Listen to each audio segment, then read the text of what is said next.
You're listening to the Hour of the Time. I'm William Cooper. Tonight, the fourth evening with Mr. A. Ralph Epperson.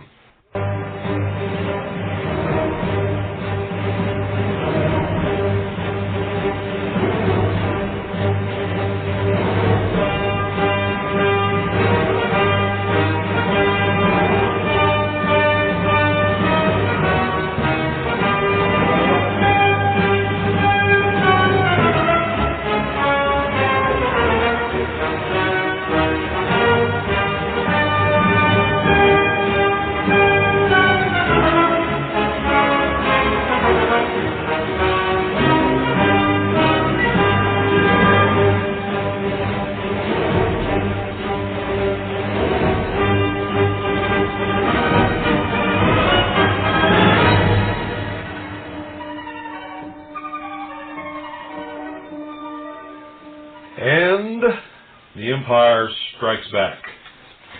That's what we're doing, Bill. We're striking back at the Empire. We're going to continue with what we were doing last night, folks, and we're going to continue to do it on Monday night, and that Monday night will be the last night with Ralph Epperson, and I really hope that you've all enjoyed his visit with us. Of course, he's going to be here one more night, Monday night. I want to urge you to send for his catalog. Send a number 10 self-addressed stamped envelope to Ralph, Post Office Box 536, Tucson, Arizona 85702. I'm going to repeat this during the program, but one more for right now. Ralph, Post Office Box 536, Tucson, Arizona 85702. Of course, you know that it's on the hotline in case you didn't have time to write it down during this program. And those of you out there who do not have a pad of paper and a pencil or a pen by your side while you listen to the Hour of the Time, shame on you. Ralph, let's go. What goodies have you got for us tonight? Well, what we're doing, Bill, for those who haven't heard the first three programs, is we're just reading a random sampling of quotes from the books written by the people involved in this conspiracy we're talking about.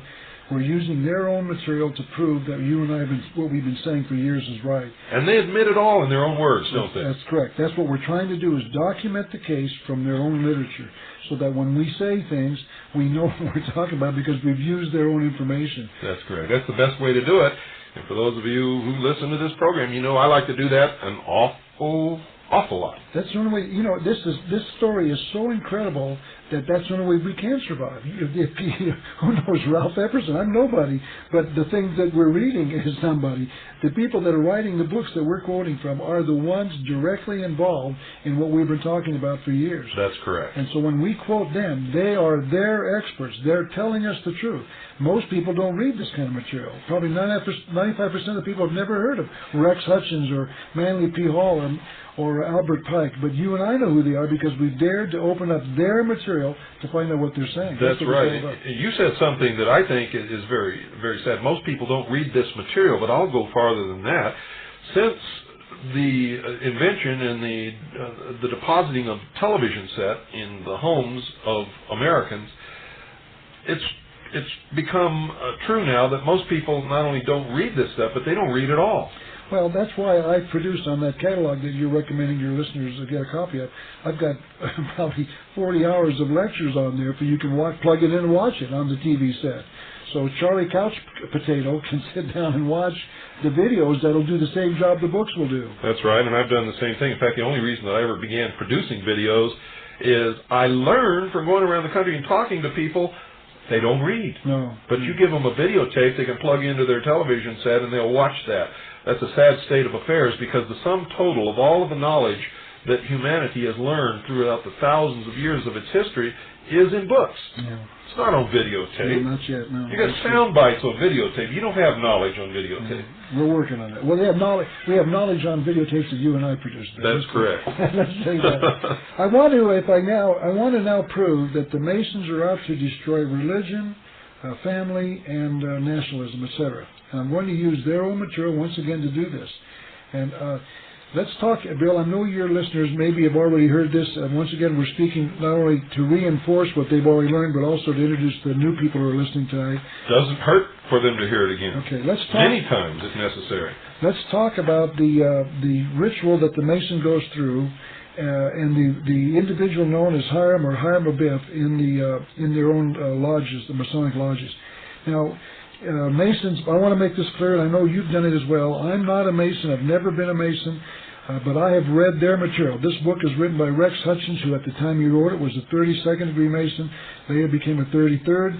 His book was published by the Supreme Council of 33rd degree, the Mother Council of the World. They're the group that leads, I believe, in their own literature, the Masons worldwide. They are the Mother Council. They published Rex Hutchins' books. I've got the book in front of me. It's entitled The Bridge to Light by Rex Hutchins. Now let's just talk briefly about Hiram and who he was, Hiram Abiff. There are 2 or maybe 3 brief mentions of him in the Old Testament about him building the Solomon's Temple. There's a King Hiram and a Hiram Abiff that appear to be 2 individuals in the Bible that are both mentioned. That's right. The king was the king of Tyre, and Hiram was sent by the king of Tyre at the request of King Solomon to furnish a master builder for his efforts to build a temple. The temple, right. Now, from those 2 brief mentions, 2 or 3 brief mentions of the Hiram Abiff in the Bible, the Masons have built an elaborate ceremony. You know that. That's correct. And they've taken not only what the Bible says, but have actually distorted what the Bible says about Hiram Abiff. They've created a history that doesn't exist. Exactly. Plus, they built ritual and myth on a known character in the Bible. That's right. Because as you found out, and I know, the Hiram Abiff they're talking about in their ceremonies has really absolutely nothing to do with the real Hiram Abiff, who was a master builder who helped build the Temple of Solomon. Now, during the building of that temple, Hiram Abiff was called a master mason, according to the Masons. That means that he was the one in charge of all the apprentice masons. And the Masonic ritual teaches us that the master masons had secrets that enabled them to go from country to country without passport or without being stopped at borders. And the apprentice masons did not have those secrets, and they were somewhat confined to the working in the particular country. So according to the legend, once again, built on the basis of the true knowledge of Hiram in the Bible, they built this legend about Hiram Abiff. And I'm going to now start reading from that. Briefly, what happened, what we're going to do is we're going to examine what happened to Hiram Abiff in the writings of Rex Hutchins. Hiram was a master mason. The apprentice masons wanted his knowledge, the secrets that he contained, he had for their own purposes, and Hiram Abiff refused to give them the secrets of being a master mason. So in their ritual, in their myth, Hiram Abiff tries to leave the building, the temple, when it's nearly completed, and he leaves through one gate first. He's accosted by what they call 3 ruffians, one of the first of the 3 ruffians. That ruffian hits him or beats him. He survives that attack. Hiram Abiff goes out another gate of the temple. There, once again, is met by ruffian number 2. He comes back into the temple, goes out to the 3rd gate, refuses in all 3 incidents to reveal the truth of the secrets. And in the after the 3rd accosting, he's actually killed. Agreed?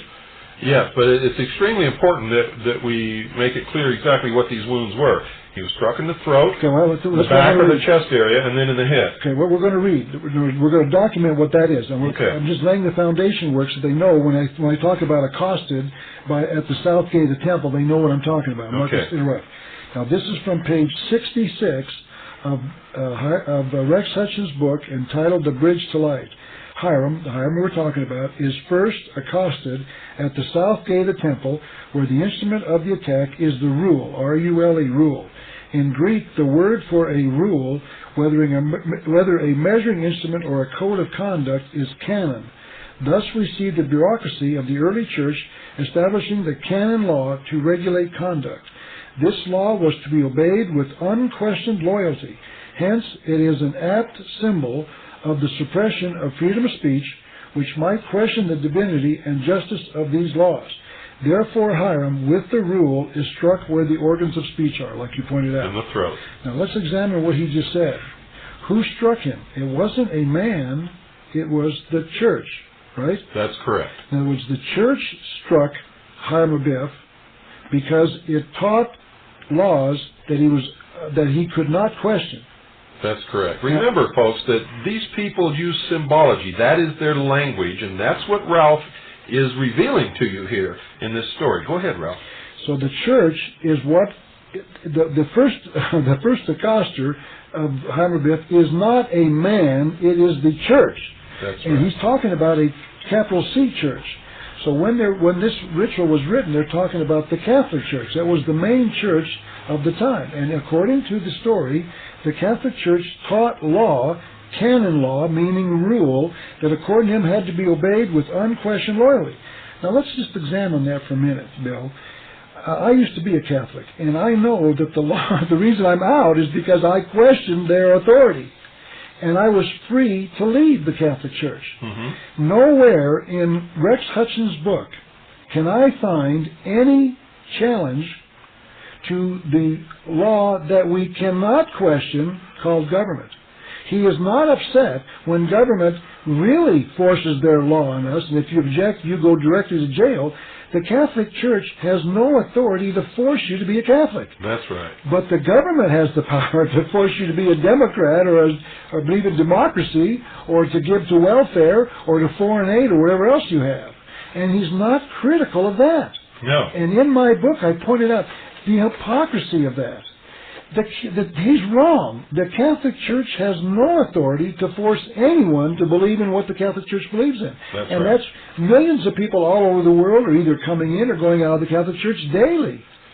So Rex Hutchins shows his ignorance, in my opinion, because what he's saying is, if you want to talk about unquestioned loyalty, let's talk about government, but he doesn't do that. And that is what's wrong here. But let's go back now. So now we see that the Catholic Church is what killed Hiram Abiff, because it taught him laws that he had to obey, and that destroyed, quote, his freedom of speech, unquote. He was not able to question the laws taught by the Catholic Church. According to him. That's correct. Okay. Okay, now we're going to go to the second gate.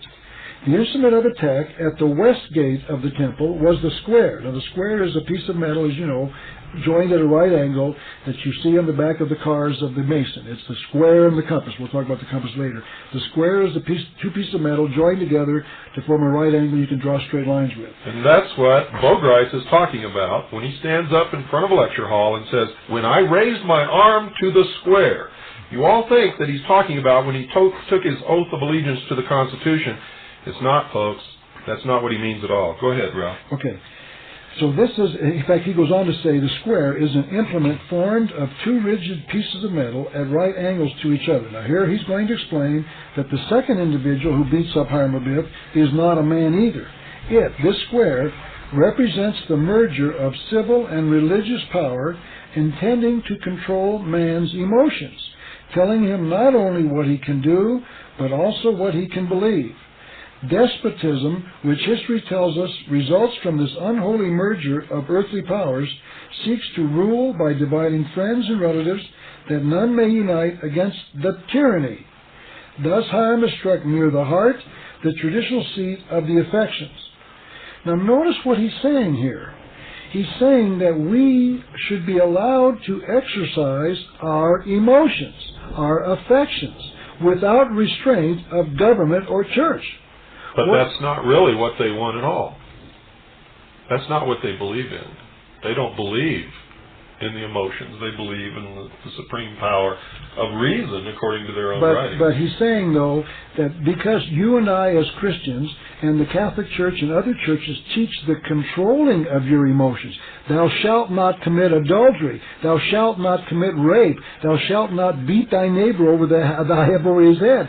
We are restricted by a God-given morality. And he's saying that this God-given morality is a restriction of mankind because we can't enjoy our affections, our emotions. Notice what's happening in America today. Young people are suddenly raping with random numbers. I mean, abandon. It's happening all over. Why? Because they are being taught to enjoy their emotions with no restraints. And notice the quandary that puts the young student.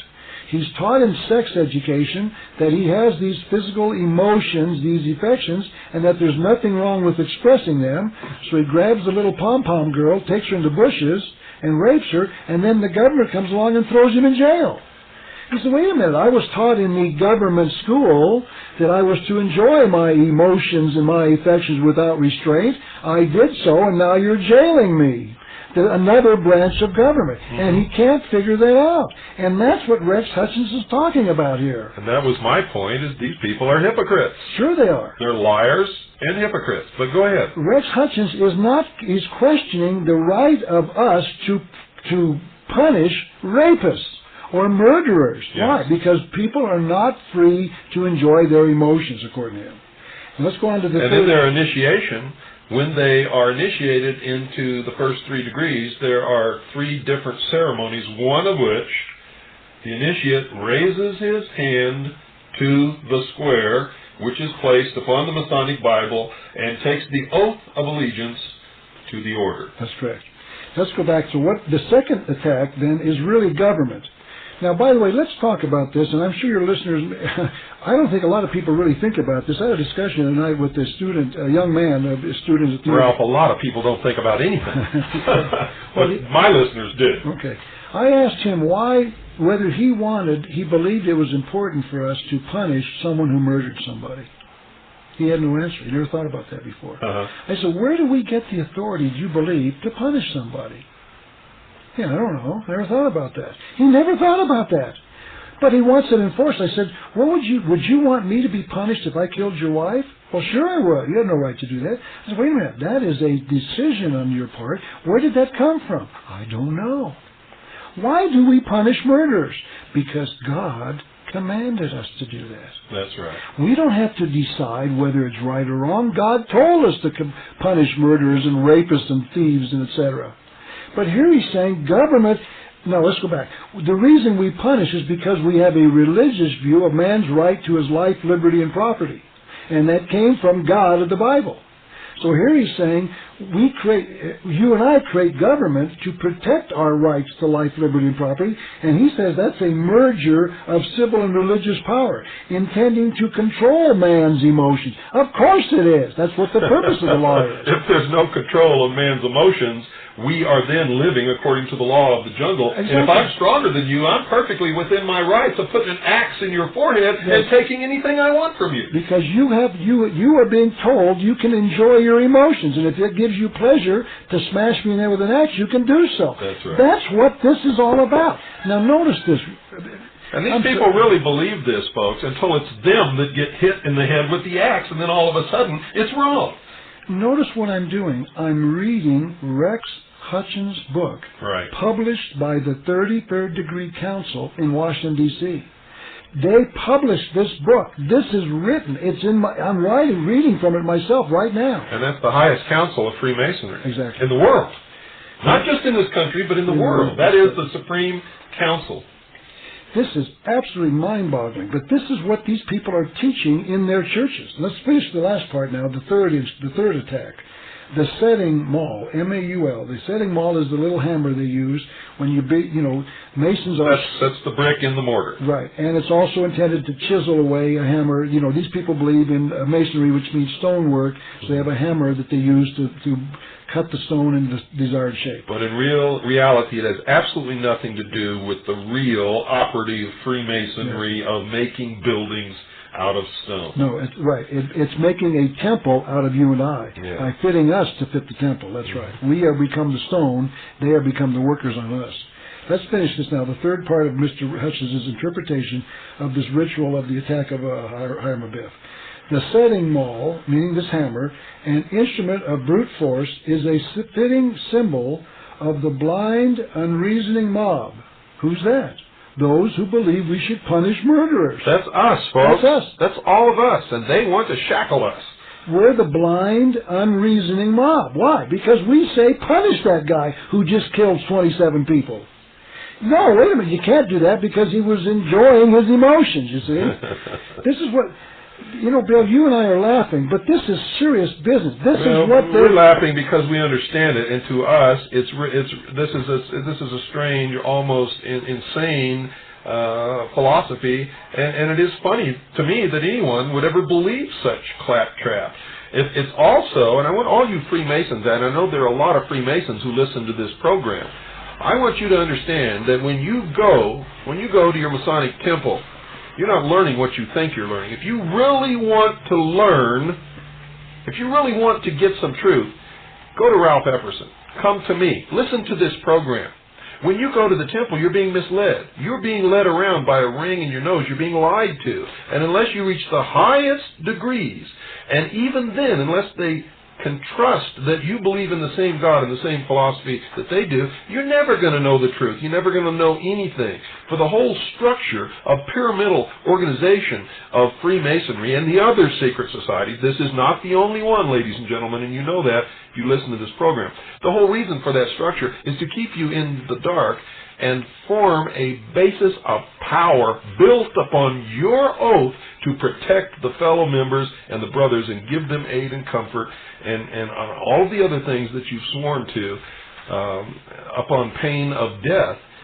This is what gives them the power to destroy this country, as they are doing, as you're hearing, as we've proven in their own words. Okay. And we're going to continue right now. Let's continue on with this third attack on Hiram Abiff. It, meaning, according to Rex Hutchins on page 66, it, meaning this blind, unreasoning mob, fears the force of the intellect. What does that mean? Man's mind, man's reason, and seeks the destruction of the products of the mind. What does that say? We're saying we don't want you to think that killing is desirable.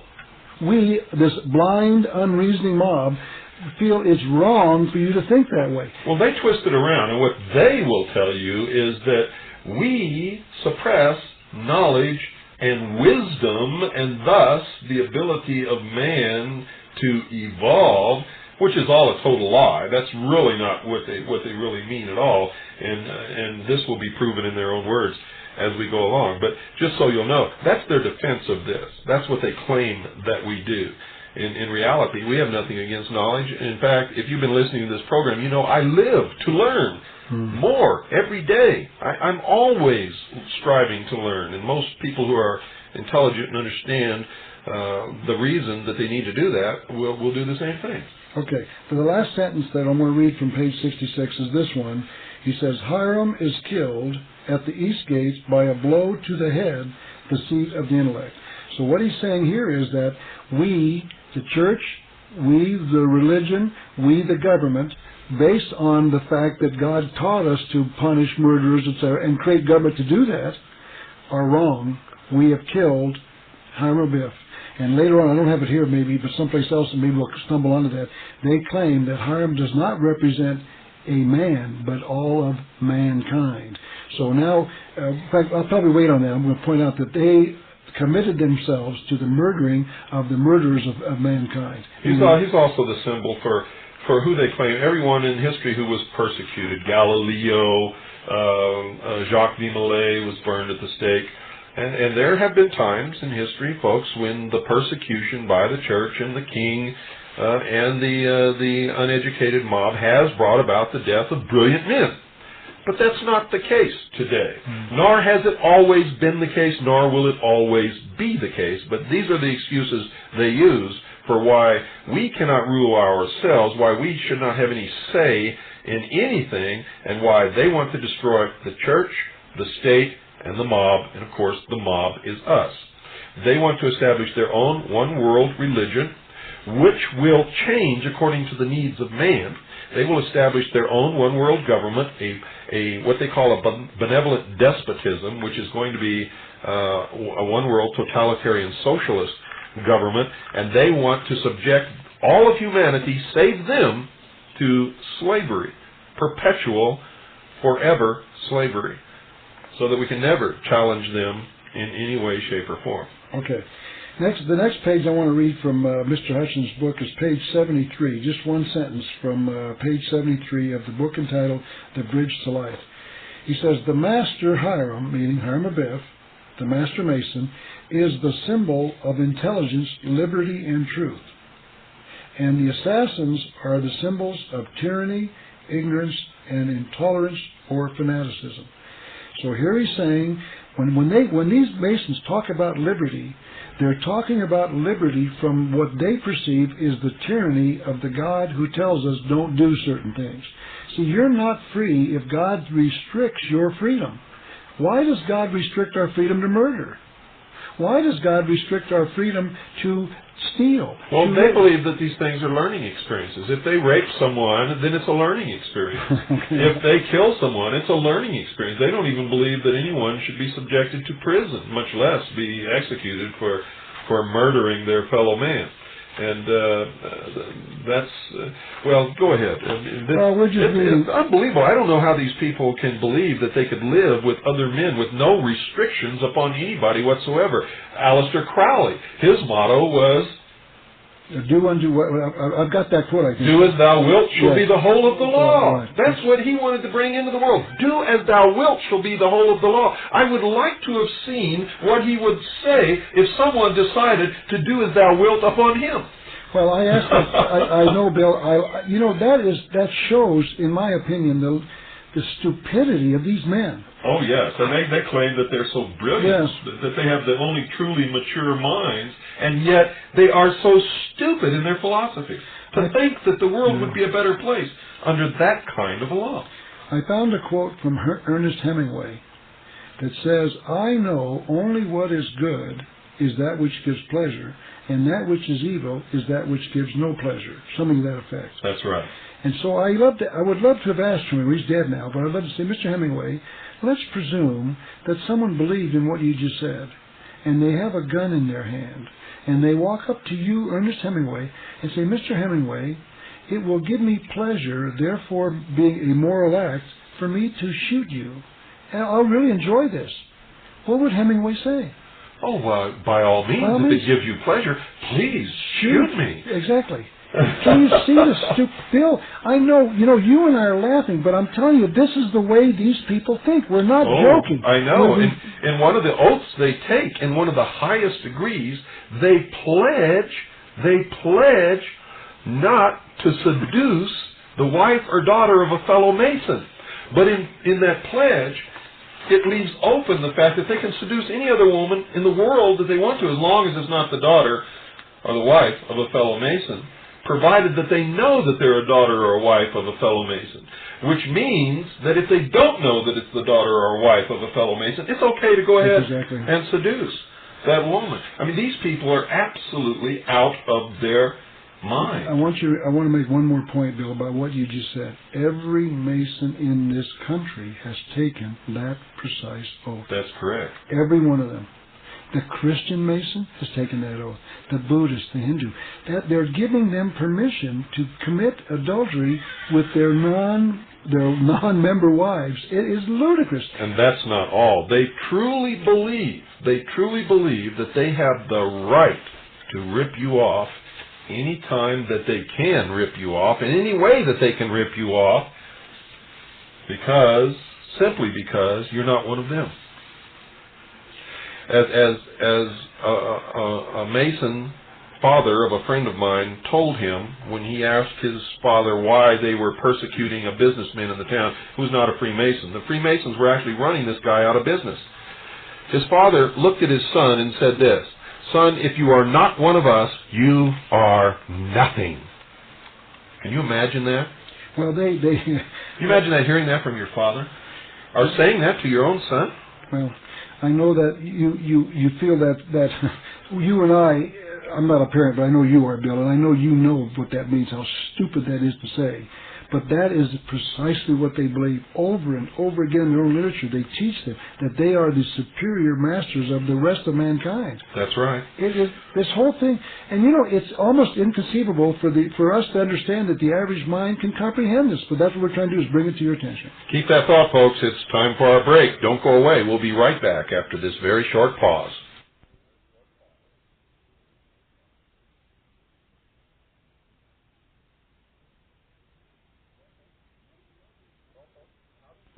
Well, folks, how do you like tonight's program? How do you like this series with Mr. Epperson? We're going to try to get a lot more people as guests on the Hour of the Time who can continue to help you open your eyes and discover what the real world is all about.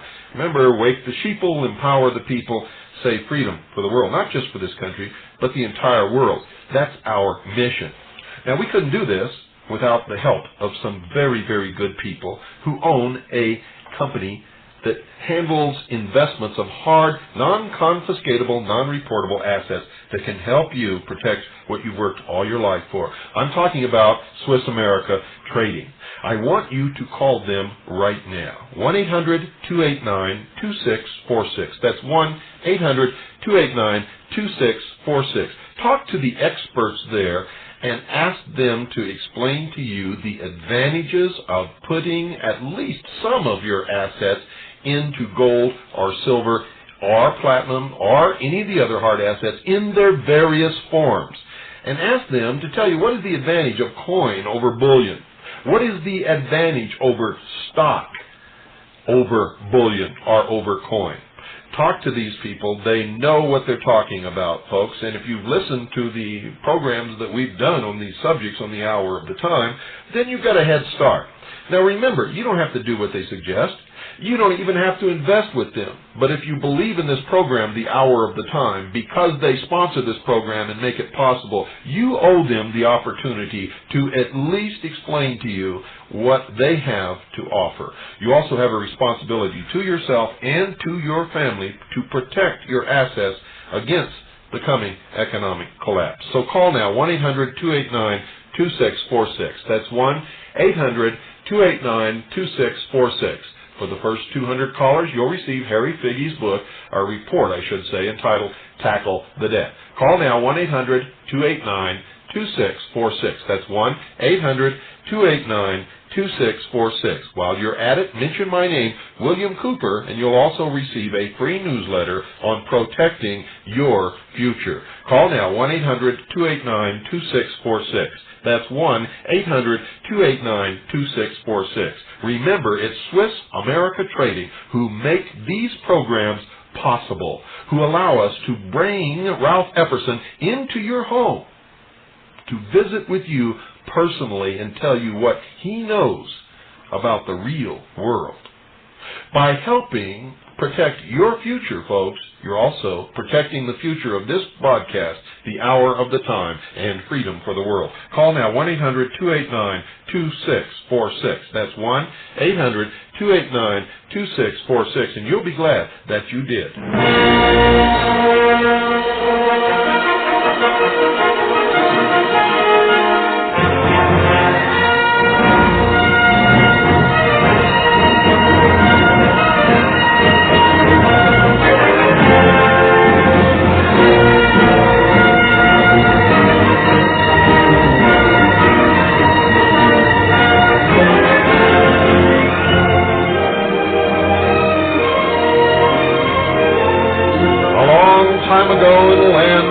Far away, amidst the battle between the forces of light and the forces of darkness, there was a warrior named A. Ralph Epperson, and tonight he's right here with us talking to you. I was there. That's me. By the way, thank you very much, Bill. I want to thank you once again for inviting me onto your program. This is very kind. It's a great opportunity to make this stuff, this information material public. We've got to do this because I agree with you. There's something going on, and we've got to figure it out to put a stop to it. That's correct. And it's my pleasure, Ralph. We've been friends for a long time. As you know, we very seldom get a chance to be together like this and to talk to so many people. Usually we're talking to a room full of people, or a stadium full of people, or a theater full of people, but right now, at this moment, you may not realize it, Ralph, but you're talking to approximately 10 million listeners worldwide.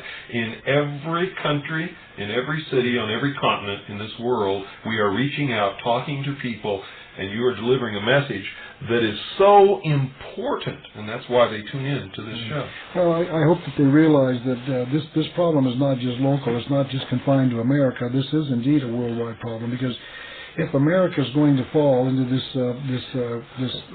ancient mystery religion, it's going to be worldwide, because we're the key to it. Oh, they've heard that from me many, many times. If America falls, you all fall. The fate of the world hinges upon the American people's ability to keep their creator-endowed rights and restore the Constitution and the Bill of Rights as the supreme law of the land.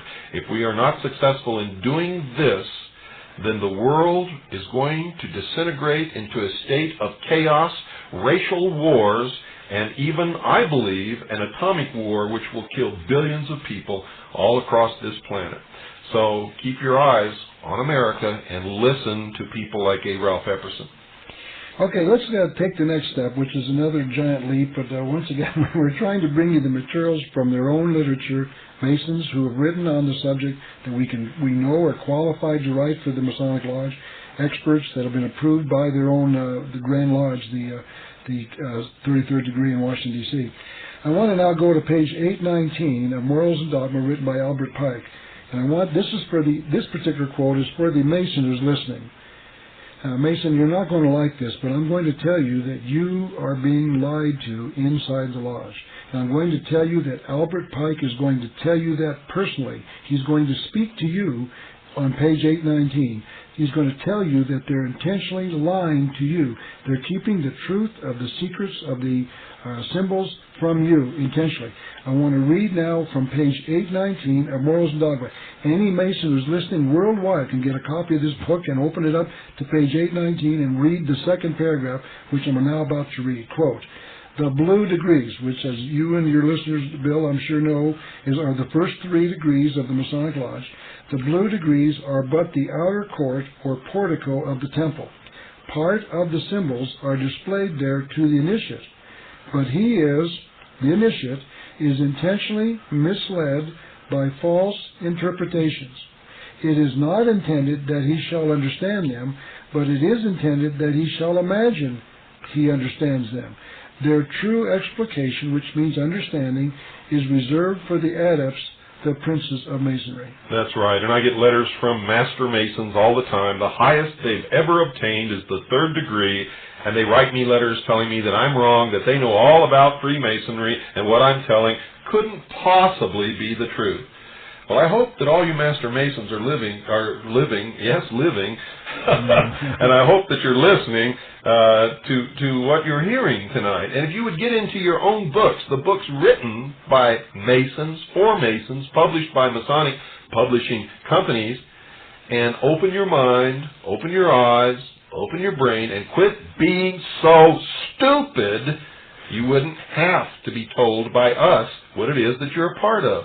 You are really a part of the worship of Lucifer, the sun, the light, Lucifer. Let's take that next, Bill. That's not pleasant either, but let's take that next. Not pleasant, but that is your God. You've been conned, you've been lied to, and I get letters from Master Masons telling me that Freemasonry is really a Christian organization. Okay.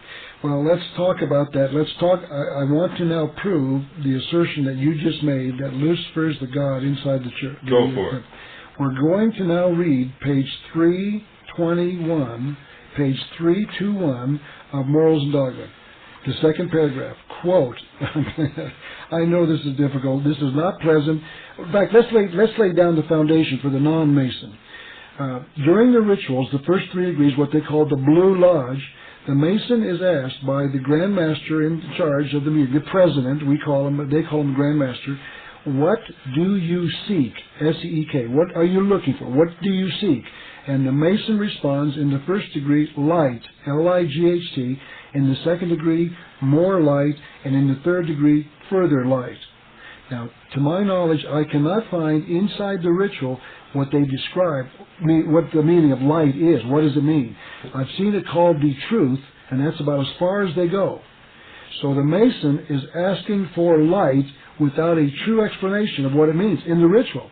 Mason, those of you that are Masons know that what I just said is true. You know you were asked, what do you seek? And you personally responded, light, more light, and further light. And they are, in fact, hoodwinked when they are asked this question. And hoodwinked, and that's where hoodwinked came from, which means to pull the wool over your eyes or fool you.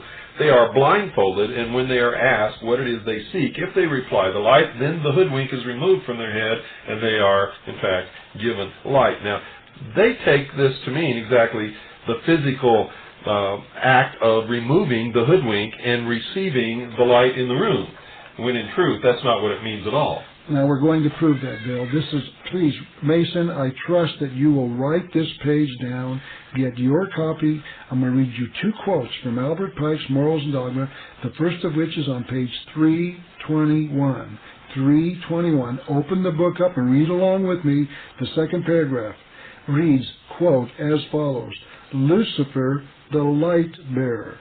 Lucifer, the son of the morning. Is it he who bears the light? Doubt it not. Where does this light come from, Bill? Inside the Masonic Lodge. They just told you. That's right. Doubt it not, he said, which means Lucifer is the light. It comes from Lucifer. Now, let's confirm that on page 324. 324 of Morals and Dogma, Mr. Pike repeats what he just said. He says they're talking about a belief in a devil, the fallen Lucifer or light bearer. That's correct. There he confirms that Lucifer is the light bearer. You, as a Mason, have just asked for light from Lucifer. And who is Lucifer? The Satan, the devil in the Bible. And he confirms it himself in his own book, in his own writing. That's true. Now, I want to give you one more quote about Lucifer being the key to the Masonic Lodge and the light bearer from another book written by a master Mason. Well, in fact, this is the 33rd, like Albert Pike, another 33rd degree Mason. This is the book called The Lost Keys of Freemasonry on page 48. Albert Manly P. Hall was a 33rd degree Mason who died a couple of years ago, and when he did, the Masons acknowledged him as one of the greatest philosopher writers of all time in Masonry. Let's now read page 48 of The Lost Keys of Freemasonry. By the way, I want to point this out because there are people who have come to me and say, wait a minute, Ralph, that book was not published by the Masons. That's correct. It was not published by the Masons, but it was written by a 33rd degree Mason. I have in my possession a copy of the Royal Arch magazine several years ago that said this book, The Lost Keys of Freemasonry, was on the recommended reading list for all Masons. So even though it wasn't published by them, it's recommended by them. And if those who want to see that, I have a copy that I'll send it to you. You can read it with your own eyes. This book is recommended reading for all Masons. Mason, if you're listening to me right now, write this down, The Lost Keys of Freemasonry, and read with me along on page 48. Quote, when the Mason learns that the key to the warrior on the block is the proper application of the dynamo of the living power, he has learned the mystery of his craft. So how many mysteries are there? There's only one. And the mystery we've just repeated is that Lucifer is the light bearer. Now let's read what Manly P. Hall says about Lucifer. Quote, page 48.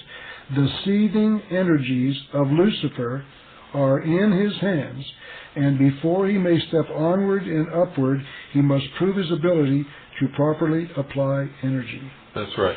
I hope you listeners understand what it is we're doing and the great risk we're taking by doing this. I have been personally threatened, and I have been told that if I don't shut up about Freemasons, and specifically about Freemasons acting in leadership capacities in the patriotic community, that somebody's going to get hurt, and that somebody's going to be me. I'm going to tell you right now, if anything ever happens to A. Ralph Epperson or me, you take our dead bodies and lay them on the steps of the Masonic Temple in Washington, D.C., and then burn it to the ground.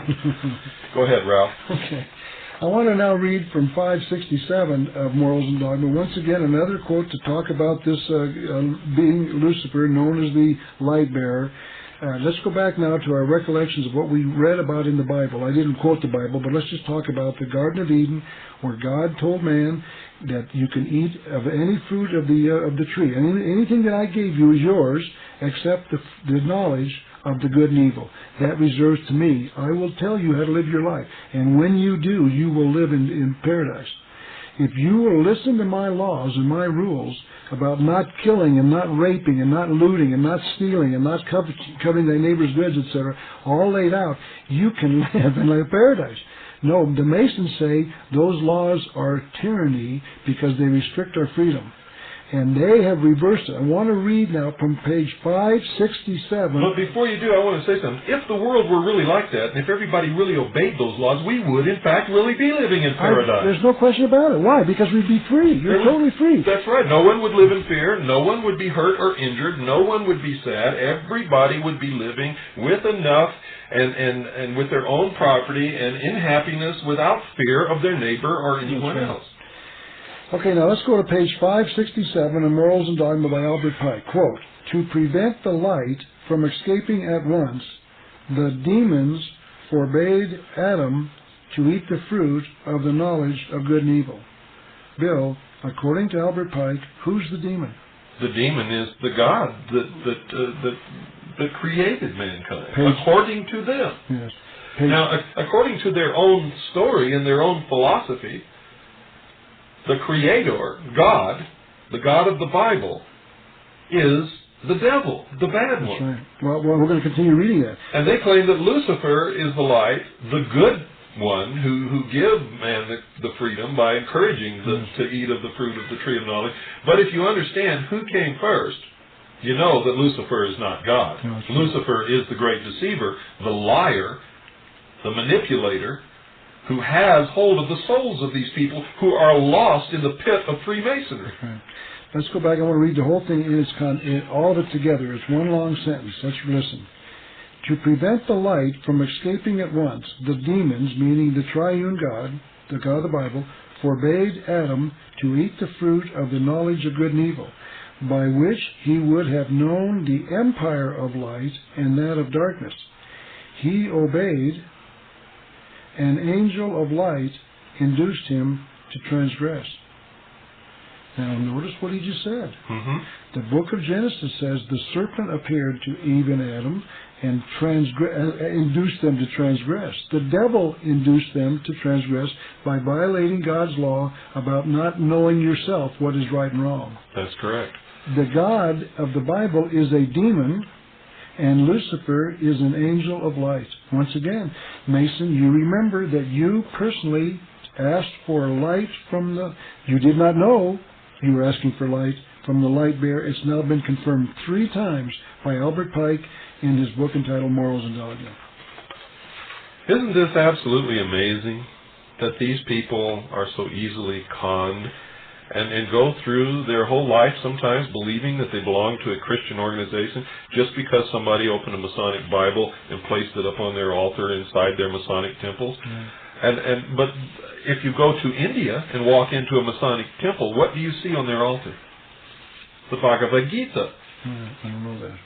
It's the Buddhist, the Hindu text. Whatever those people believe is what you're going to find on the altar. So the Freemason who says that Freemasonry is a Christian organization is fooling. Is really a part of it. He's fooling himself as well as others, as well as being fooled. Now, Bill is making a statement based on the evidence that we have just given you. I'm reading from their own literature, published by the Masonic Lodge. There's no question about this. If any Mason doubts me, check it out, like you've been pleading with them. Open up the book, Morals and Dogma, and read it yourself. That's right. I'm not making this up. It sounds like it, and then we say, oh, you Masons worship Lucifer. Oh, that's impossible. No, we just showed you in your own literature. Okay, now let's go to a book called Clausen's Commentaries on Morals and Dogma, also published by the 33rd Degree Council in Washington, D.C. Henry Clausen used to be the successor to Albert Pike, maybe 5 or 6 men later. I mean, he was more modern. He's the more, like he was just replaced a year or two ago. He was the sovereign grand commander of all Freemasonry for for several terms, I believe. Yeah, quite true. I don't know if they have terms or not, because I think they lived for... Well, they must have terms, because I noticed the same name is listed for several years in a row. Well, it may be for life. Maybe it's because they were appointed and then they died, and they're listed for several years. But in Mackey's History of Freemasonry, you'll see Clausen's name covering several years as the sovereign grand commander of all Freemasonry of the Scottish Rite. On page 75 of his book entitled Clausen's Commentaries on Morals and Dogma, meaning the book Morals and Dogma, Clausen now, the successor to Albert Pike, is writing. He says this on page 75. The true knowledge of the one supreme deity is given, meaning given inside the Masonic Lodge. Mm-hmm. Notice, they're not teaching about the God of the Bible. They just call him a demon. Yes. So who are they teaching about? Who is the one supreme deity? Lucifer. Lucifer. You know, Mason, I can only beg of you, if you're listening, please check this out. What are you involved with? If this is new to you, I beg of you, open up your literature, read these books, these citations we're giving you, check it out, and then get out. Wouldn't you agree, Bill? Save yourself, because I'm telling you right now, there's going to be a big battle sometime in the future. If we can't solve this problem through legal, lawful means, then we're going to have to resort to the last legal, lawful mean that we have, which is outlined in the Declaration of Independence, which is to take up a gun and take our freedoms back and our country back. The purpose of this program is to try to prevent that, because I don't want to see it happen. But if it happens, all of you people who have been oppressing us for so long and distorting the truth and taking our creator-endowed rights away from us, and you are the same people who have manipulated us into wars and created the wars and done all of the terrible things that I can trace throughout history. You're going to pay a terrible price when the people finally go to wreak their revenge upon your head. And it's coming. There is no way to prevent it unless I'm successful, and Ralph is successful, and others are successful in waking the sheeple, empowering the people, and being able to do this before it comes to that. But what kind of odds will you give me that that's going to happen?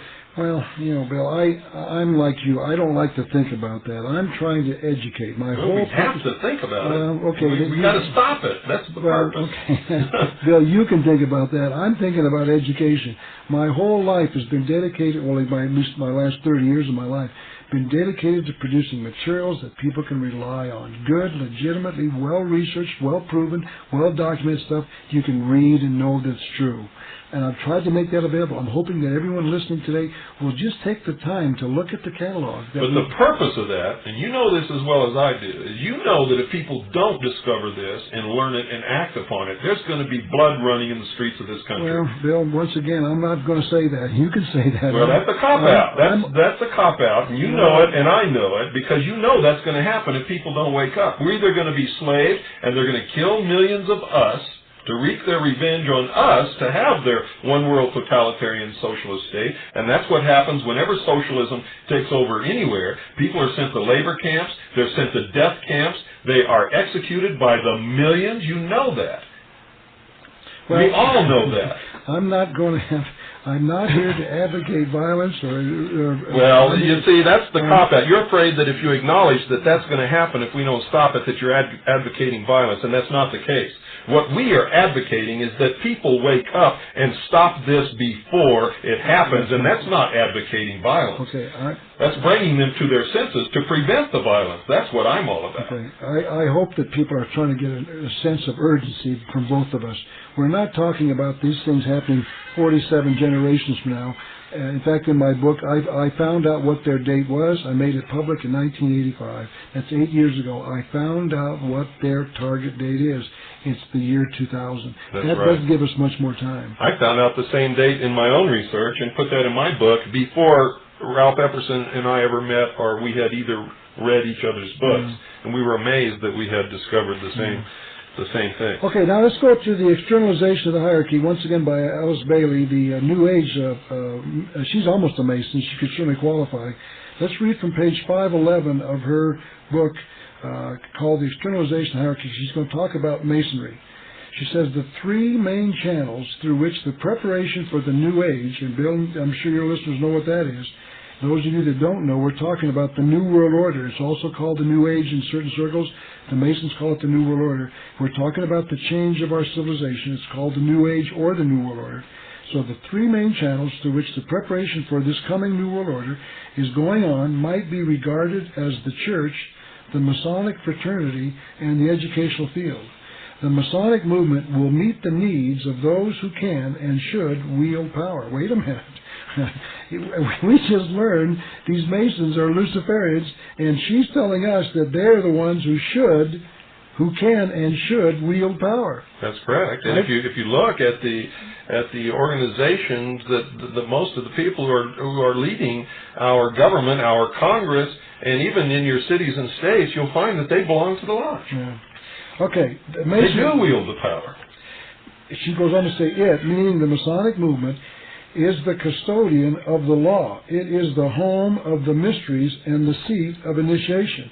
It holds in its symbolism the ritual of deity, capital D, deity, and the way of salvation is pictorially preserved in its work. The methods of deity are demonstrated in its temples, and under the all-seeing eye, the work can go forward. By deity, they mean the process of apotheosis, whereby man himself becomes God.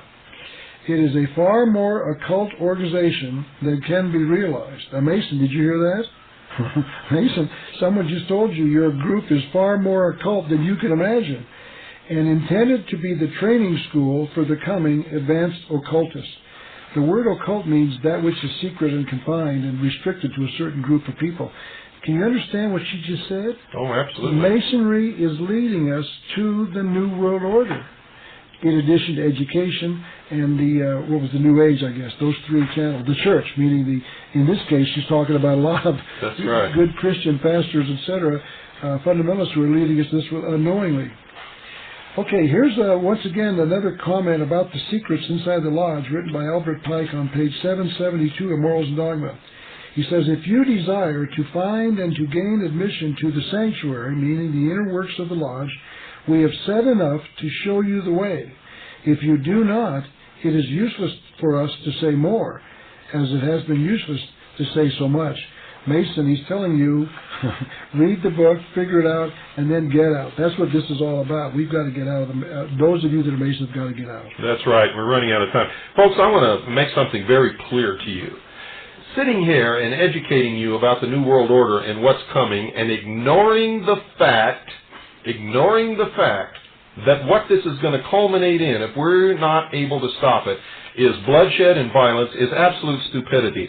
And I won't be a part of that. So I'm not advocating violence. You all know that. The purpose of this program is to wake everybody up so that no violence will occur.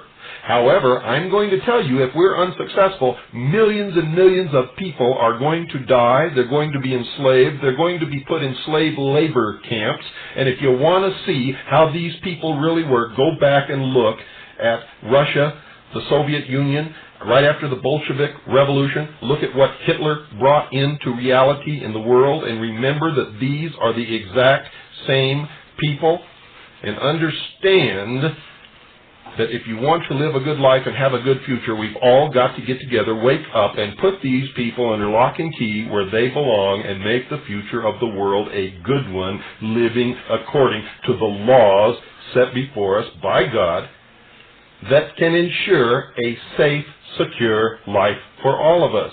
A world without morals is a terrible, terrible, terrible place. Good night, and God bless you all. We'll be back with Ralph Epperson again Monday night.